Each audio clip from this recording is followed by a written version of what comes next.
Bon, salam alaikum. وعليكم السلام ورحمة الله. Bonjour à tout le monde. Aujourd'hui, je vais vous présenter le thème de fin du titre qui s'intitule à la cartographie du risque d'inondation par la méthode d'analyse multicritère AHP et ratio de fréquence FR et la télédétection, application à la nappe alluviale du plateau de Mostaganem, nord-ouest algérien. Notre présentation est basée sur le plan suivant. On va commencer par une introduction dans laquelle on va cerner la problématique à résoudre et les objectifs à atteindre. Le deuxième point sera sur quelques généralités sur l'inondation. Le point suivant relatif à la contribution de la géomatique et la détection à la cartographie de risque d'inondation. Ensuite, partie d'application et mise en œuvre. Je termine notre présentation par une conclusion et perspective. Concernant la problématique, les inondations sont considérées comme l'une des catastrophes les plus dévastatrices, pouvant causer d'importants dommages socio-économiques, des pertes en vie humaine et des dommages en infrastructures.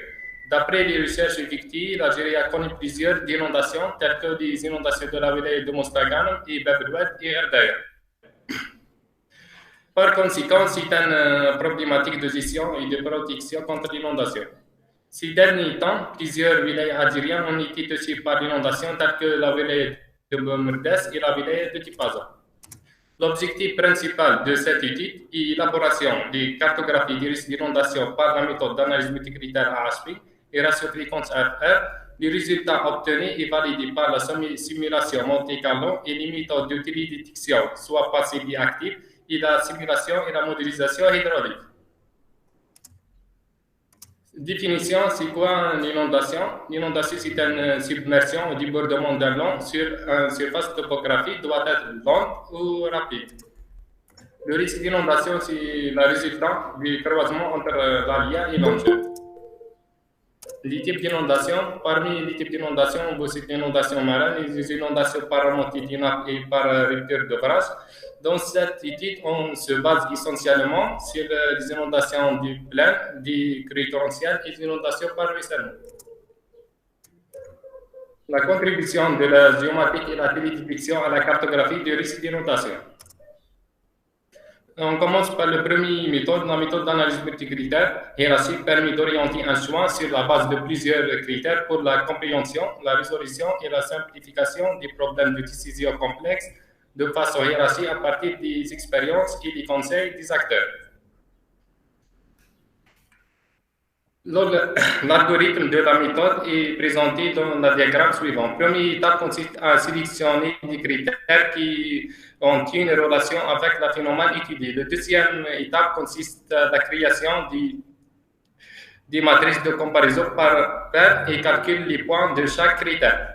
La cohérence du jugement est vérifiée par le rapport de cohérence qui exprime comme le rapport entre l'indice de cohérence et l'indice aléatoire. Si l'indice de rapport de cohérence inférieur à 0,1 indique une bonne cohérence de jugement, sinon on vérifie la cohérence des points obtenus par la matrice de comparaison.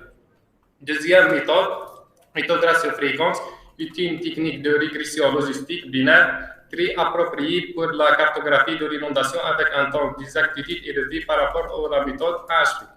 La méthode FR peut être utilisée pour évaluer le risque en se basant sur l'historique des inondations passées. La méthodologie à suivre pour appliquer la méthode de ratio-fréquence doit suivre les étapes suivantes. Première étape consiste au choix des critères nécessaires intervenant à notre étude et la création de la carte d'inventaire qui se base sur l'historique d'inondation. Deuxième étape consiste à la création d'un modèle ratio-fréquence par le calcul des principaux paramètres tels que le rapport de fréquence et l'indice de susceptibilité aux inondations par critère qui lui est associé. Cette tableau est présenté tous les indices qui sont utilisés dans cette étude avec leur formule et l'interprétation de chaque indice. Concernant partie d'application et mise en œuvre. La zone d'étude du plateau de Mostaganem est limitée par le nord par le Oued Chelif, le sud par le plain de Barja et l'ouest par la mer Méditerranée et l'est par la montagne de Boudassel. Elle se caractérise par une superficie de 99 886 hectares. Parmi les données utilisées, les sources des données utilisées dans cette étude, on possède des données utilisées dans la code géomatique et dans la code de la télédiction et la simulation et modélisation hydraulique. Durant notre étude, on a étudié les facteurs déclencheurs relatifs au cycle et la télédiction. Dans cette présentation, on présente les facteurs les plus importants. Je commence par le premier facteur, pluviométrie. La carte de pluviométrie se fait à partir des données pluviométriques journalières des stations pluviométriques en arrage par l'utilisation des méthodes de l'interpolation sur l'environnement de l'arc-juste. Deuxième facteur concerne l'indice de végétation normalisée. La carte de cet indice est obtenue à partir du traitement des images de Landsat 9. Les résultats dans la méthode HP, on a effectué deux scénarios. Les premiers scénarios pour les 8 critères. Les résultats de la matrice de comparaison de 8 critères sont indiqués dans le tableau suivant. La cohérence de jugement est vérifiée par le rapport de cohérence. Deuxième tableau pour deuxième scénario de 13 critères. Cette diapo présente deux cartes de risque d'inondation des deux scénarios effectués pour le 8 et 13 critères.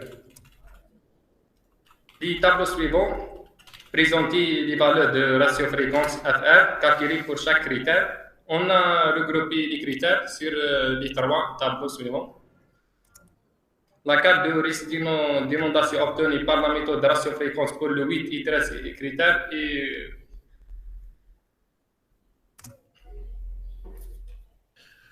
les résultats de l'indice de susceptibilité aux inondations est présenté dans cette tableau pour les 13 critères. Validation des méthodes utilisées. Première validation, c'est la validation Monte Carlo. Les résultats de simulation Monte Carlo intégrés sur l'outil ArcGIS sur ArcGIS indiquent que la méthode de ratio fréquence est plus précise par rapport à la méthode d'analyse météorite AHP. Les résultats de calcul les cartes des indices d'euro utilisés dans cette étude.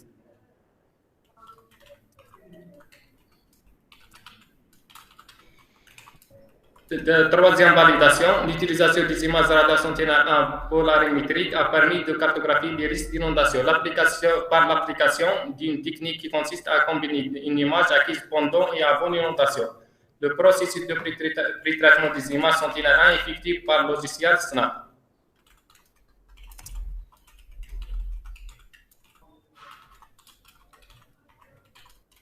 Les résultats de deux scénarios effectués par l'utilisation des images Sentinel-1.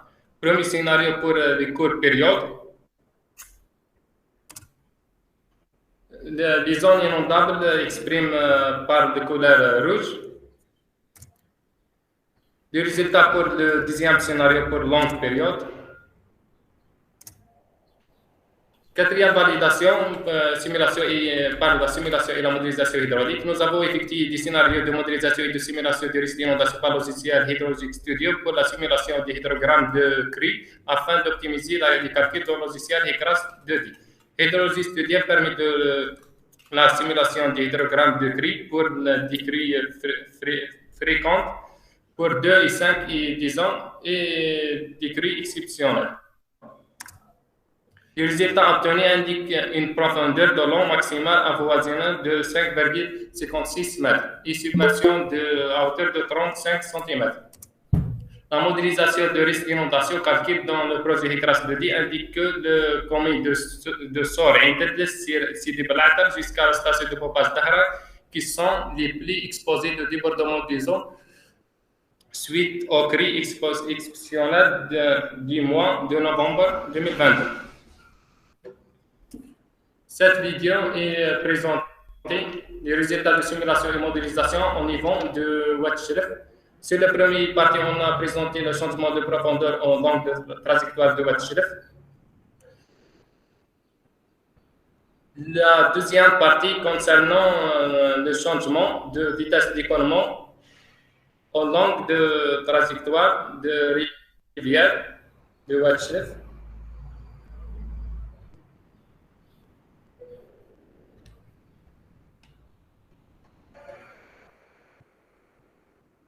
Troisième partie basée sur les changements de la hauteur de l'eau au niveau de Watchlist.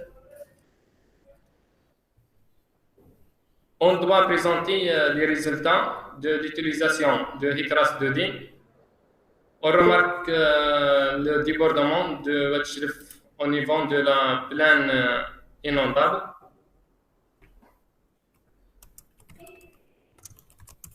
Conclusion et perspective. Le travail élaboré par les méthodes multicritères AHP et FR semble apporter une contribution effective par l'intégration des techniques de la télédétection optique et radar pour la cartographie géospatiale de l'inondation du plateau de Mostaganem. Les résultats de ce mémoire ont permis de soulever de nombreuses projections et d'identifier plusieurs pistes de recherche à explorer pour la suite de ces travaux sur la détection des aléas d'inondation par les approches et la télédétection aérospatiale, soit multispectrale, hyperspectrale et radar. En perspective, on recommande l'utilisation des techniques de soignage orienté objet, l'intelligence artificielle, apprentissage profond, deep learning, etc. pour la gestion, la protection et la prévention contre le risque d'inondation. Et merci pour votre attention.